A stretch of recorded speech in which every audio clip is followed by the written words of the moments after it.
आज जब इस विषय पे मैं इस बिल का समर्थन करने के लिए यहां पर खड़ा हुआ हूं तो मेरे मन में संवेदना भी है और वेदना भी है। संवेदना उन छात्रों के प्रति और वेदना उस पे हो रही दुखद राजनीति के प्रति।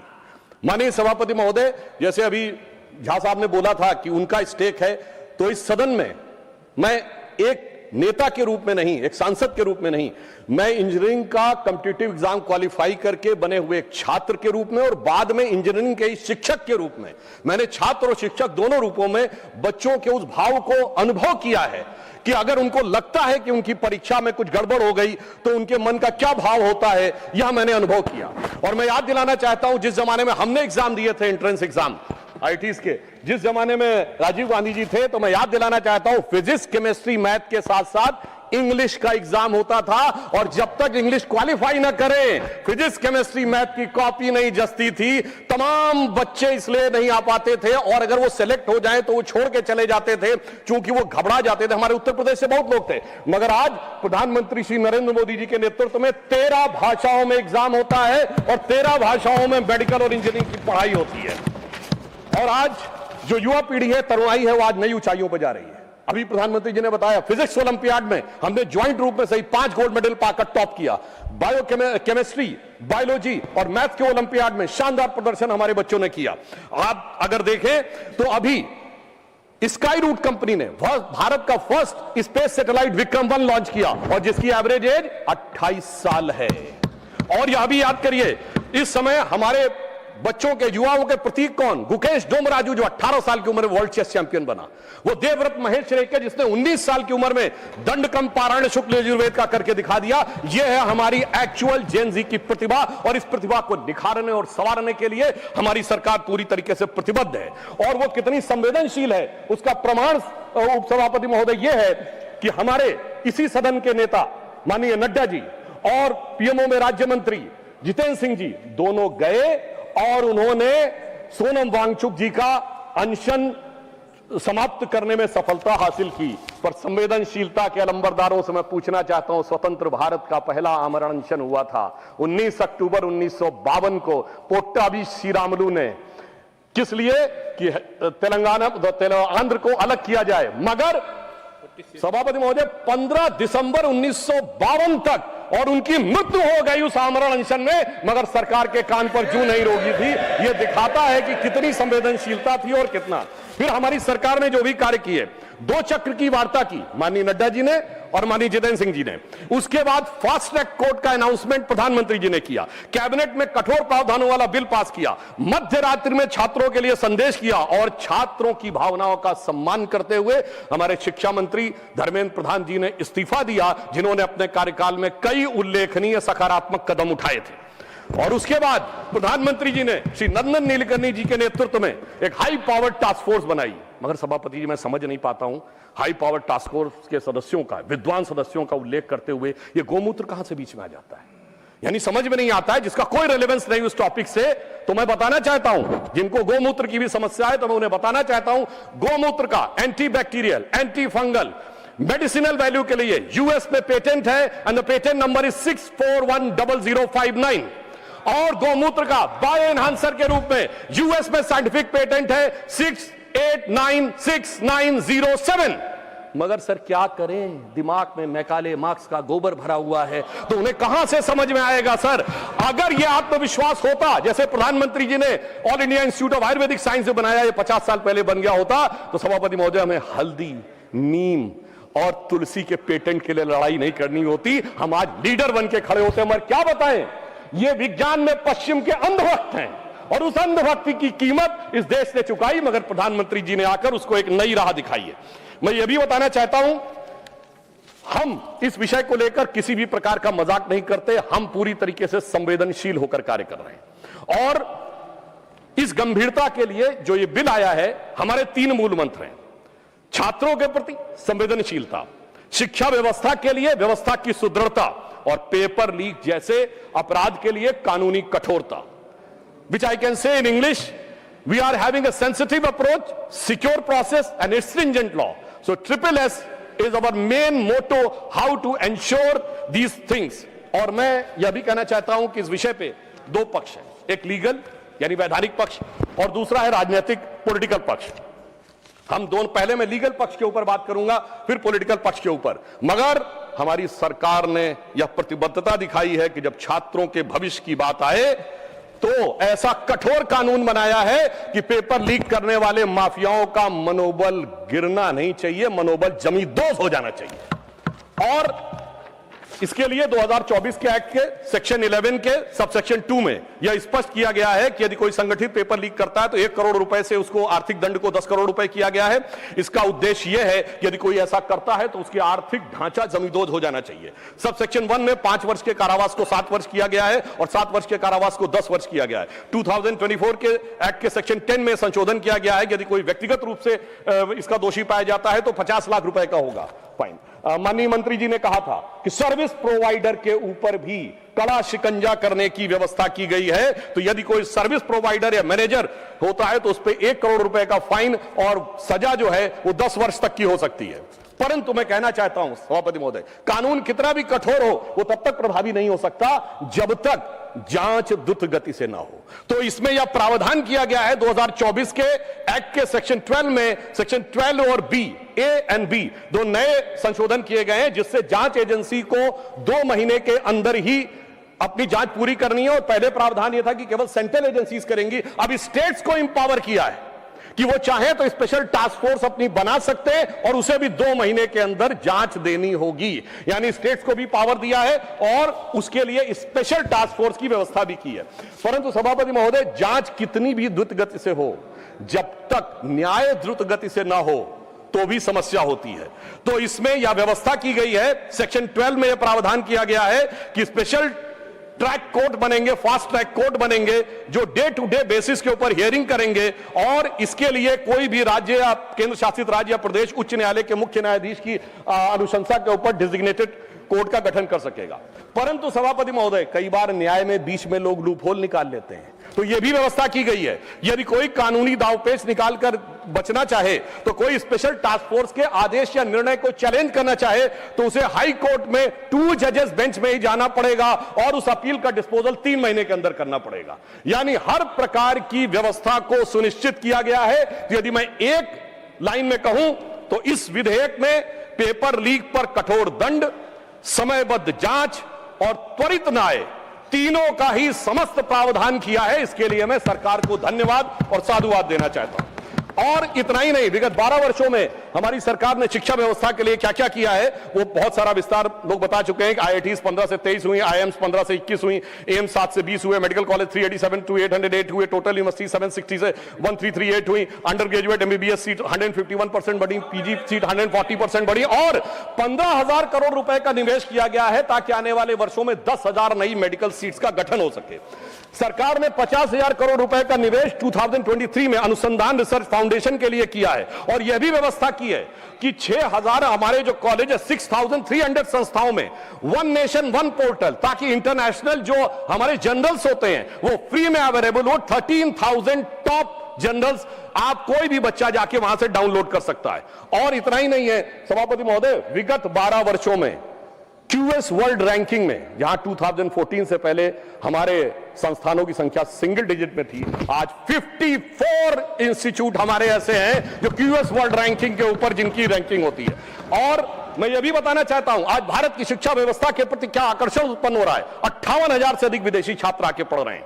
आज स्थिति यह है कि पहली बार हमारे संस्थान IIT मद्रास का जंजीबार में कैंपस बना है, IIT दिल्ली का अबू धाबी में बना है, IIM अहमदाबाद का दुबई में बना है। और अभी प्रधानमंत्री जी इंडोनेशिया गए थे तो पहली बार IIM बेंगलोर के कैंपस के लिए इंडोनेशिया की सरकार ने रिक्वेस्ट किया है और उसकी अनुमति प्रदान की गई है। यह दर्शाता है कि शिक्षा व्यवस्था के लिए काम किए। और एक और मैं कहना चाहूंगा, हमारे विपक्ष में कई विद्वान लोग बैठे हैं, अब भारत का जो फॉरेन रेमिटेंस है $135 बिलियन आता है और उसमें से पहली बार ऐसा है विगत 2 वर्षों में जब वो डेवलप्ड इकोनॉमीज में से आता है।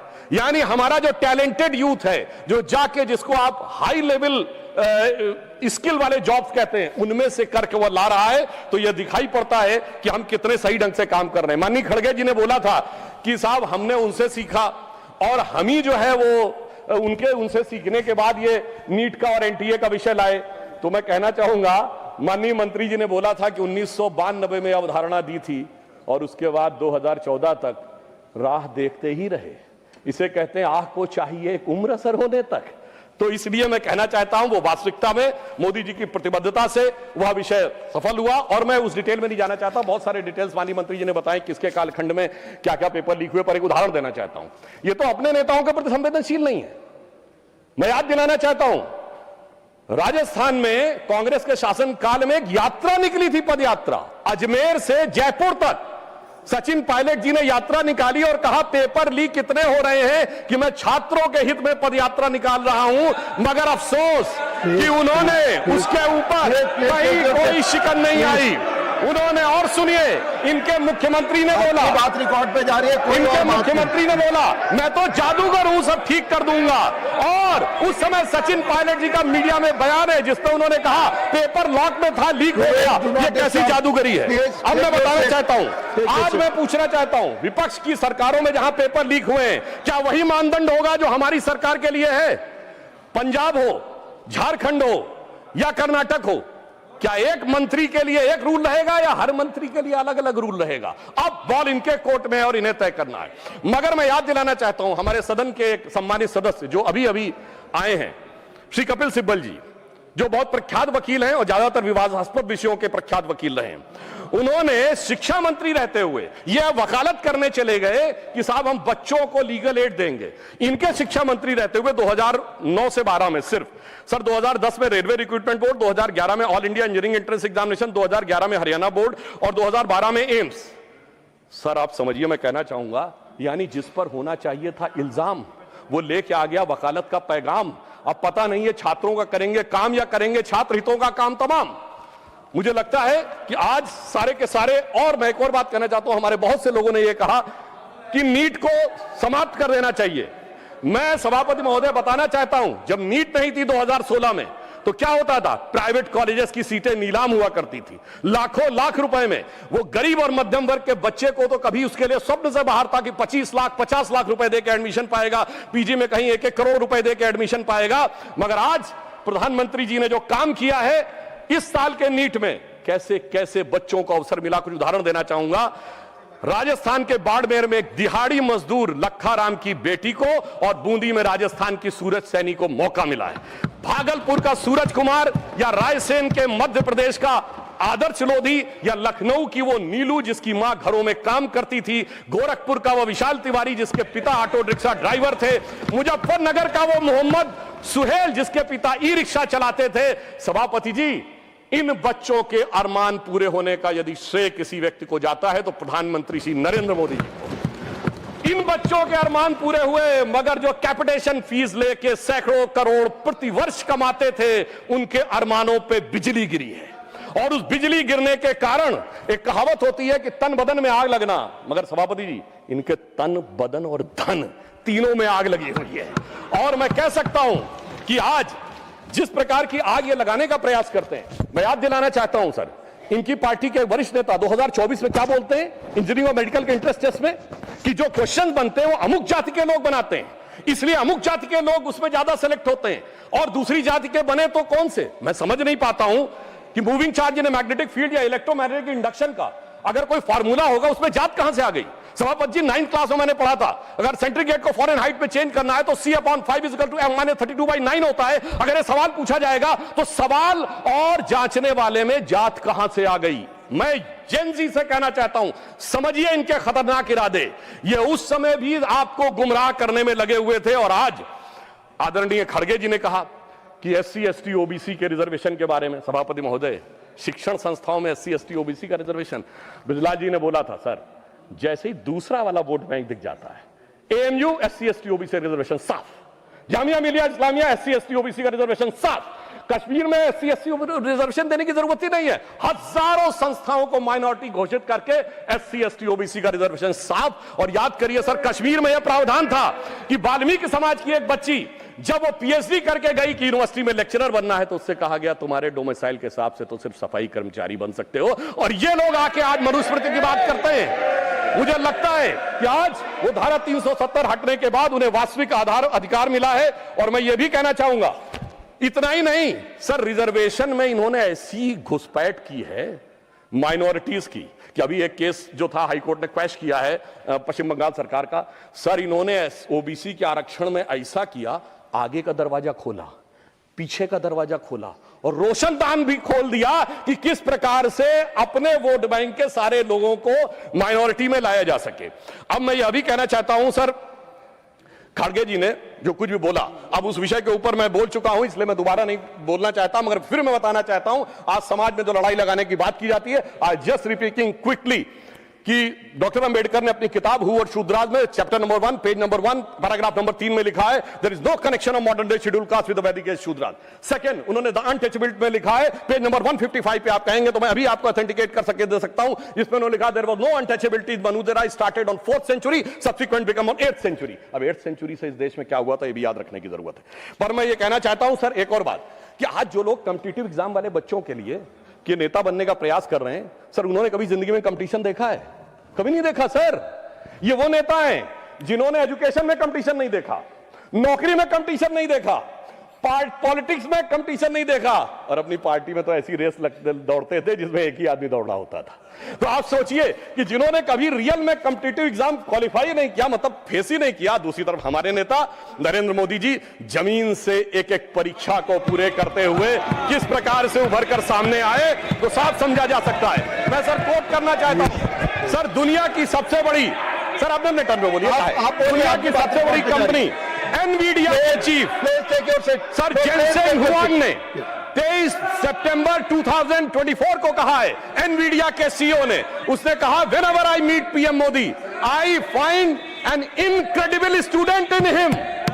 तो एक तरफ है हमारे नेता जो motivated, dedicated and incredible student है, दूसरी तरफ एक वो है जो फ्रस्ट्रेटेड, रिजेक्टेड और हर लोकसभा सत्र के बाद इंटरनेशनली इनविजिबल नेता है। अब मैं एक और बात कहना चाहता हूं, एक चीज जो हमारे लिए चिंता का विषय है सर, देखिए जिस प्रकार की भाषाएं आई वहां पर बच्चों के उसमें वो बहुत अशोभनीय और चिंताजनक था, जिस ढंग की भाषा का प्रयोग किया गया, मगर बच्चों की क्या गलती है सर, जो बड़ों से सीखते हैं। यदि यहां पे गालियां दी जाती हैं, अभी जो सदन में सदस्य खड़े हुए उन्होंने भी गाली वाली दी थी, अलग बात है। प्रधानमंत्री जी को बिहार में मां की गाली दी जाती है, आखिर में बच्चे बड़ों से ही सीखते हैं। तो मुझे लगता है ये भी ध्यान रखना चाहिए। मगर मैं दलगत भावना से अलग होकर कहता हूं, आज जो कुछ आपने सुना, हम इस तरफ पक्ष के हों या उस पक्ष के हों, क्या हमें नहीं लगता कि इस विषय को लेकर हमें चिंता होनी चाहिए? इस पे पूरे सदन को चिंता होनी चाहिए और इसका मार्ग प्रशस्त होना चाहिए। इसलिए मैं सदन की तरफ से कहना चाहूंगा कि शील, विनय, आदर्श, सभ्यता तार बिना झनकार नहीं है। शिक्षा क्या स्वर साध सकेगी यदि नैतिक आधार नहीं है? और मैं यह भी बताना चाहता हूं सर, मैं जेन जी से भी कहना चाहता हूं कि आपने एक गाना सुना होगा, यही उम्र है कर ले तू गलती से मिस्टेक। तो मैं बच्चों से बताना चाहता हूं, यह पानी की बोतल 10 रुपए की आती है, मगर Instagram free, Facebook free, WhatsApp free, Twitter free, ये फ्री क्यों दिया जा रहा है भाई? जबकि वो सभ्यता क्या कहती है, there can never be a free lunch, if there is a free lunch there has to be poison in it. तो मैं समझना चाहता हूं वो फ्री आपको इसलिए दिया जा रहा है ताकि आपके दिमागों को कैप्चर किया जा सके। इसलिए मैं पुनः 1997 की एक मूवी है यस बॉस, जो शाहरुख खान और जूही चावला थे, तो वो अपने बॉस को सोचती है कि वो मेरे लिए अच्छा कर रहा है, मगर वो उनको ट्रैप में फंसा रहा था। तो एक गाना था, बड़े टेढ़े मेढ़े दुनिया के रास्ते, खतरे ही खतरे हैं तेरे वास्ते। तो मुझे लगता है कि जेन जी को इस विषय के ऊपर समझना चाहिए। और मैं यह भी कहना चाहता हूं युवाओं से, याद रखिए योग, भोग, संग्राम तीनों जवानी के काम। और याद रखिए 80% लोग भोग में और 20% लोग संग्राम में पड़े हुए हैं। बहुत संभल कर आगे कदम बढ़ाना होगा। इसलिए मैं कहना चाहता हूं कि आज जब छात्रों के आंदोलन में कुछ ऐसे अवांछित तत्व आ गए थे, और ये मैं हवा में नहीं बोल रहा हूं, 23 जुलाई को 9:30 पे सोनम वांगचुक जी का ट्वीट है जिसमें उन्होंने ये कहा कि भाई मुझे बहुत पेन है कि कुछ एंटी सोशल एलिमेंट्स आ गए। बच्चों से कहूंगा सावधान रहिए, ये बड़े खतरनाक एलिमेंट हैं, ये अवसरवादी, ये राजकतावादी हर आंदोलन में चले जाते हैं, सीए में भी चले जाते हैं, किसान में भी चले जाते हैं, कुछ पहलवान में भी चले जाते हैं, आज बच्चों में भी। तो ये वो मुखौटा है जो कभी मुसलमान के पीछे छुपता है, कभी किसान के पीछे छुपता है, कभी पहलवान के पीछे छुपता है, आज नौजवान के पीछे छुपा है। इसलिए मैं कहना चाहूंगा बच्चों से कि देखिए वो जो बच्चे हैं वो तो भटके हुए नौजवान हैं सर, बच्चे तो भटके हुए नौजवान हैं, मगर सत्ता के लालच में पक्की दाढ़ी वाला एक लटका हुआ नौजवान भी है, उससे उनको बहुत सावधान रहने की जरूरत है। और मैं सर बस 1 मिनट में खत्म कर रहा हूं। सर, प्रधानमंत्री जी ने और गृह मंत्री जी ने यह ध्यान रखा, हिंदी में एक कहावत है कि गेहूं के साथ घुन न पिसने पाए। हमने ध्यान रखा कि उन अपराधी तत्वों के बीच में बच्चों के साथ किसी प्रकार का वो ना होने पाए। तो मैं सिर्फ ये कहना चाहूंगा, हमारा उद्देश्य है संवेदना, संवाद के साथ समाधान खोजना, इनका है दुष्प्रचार, अराजकता के साथ घमासान मचाना। और बस अंतिम पंक्ति कह के समाप्त करता हूं। मैं बच्चों से कहना चाहता हूं, प्रधानमंत्री जी ने जिन विपरीत परिस्थितियों में निकाला है कि वो पुराना गीत हम सबने सुना होगा, हम लाए हैं तूफान से कश्ती निकाल के, इस देश को रखना मेरे बच्चों संभाल के, हर एक कदम उठाना जरा देखभाल के। और अंत में कहना चाहूंगा बच्चों से यह भी कि हां, हो सकता है कुछ कष्ट आपको हुआ हो, मगर हम उन लोगों में से नहीं हैं जो अभिमानी राम गोपाल जी कहते थे, कार सेवक चढ़ तो गए थे मगर चिपक गए, साथ साथ के गोलियां मारी गई थी, कनपट्टी पर सटा के गोलियां मारी गई थी।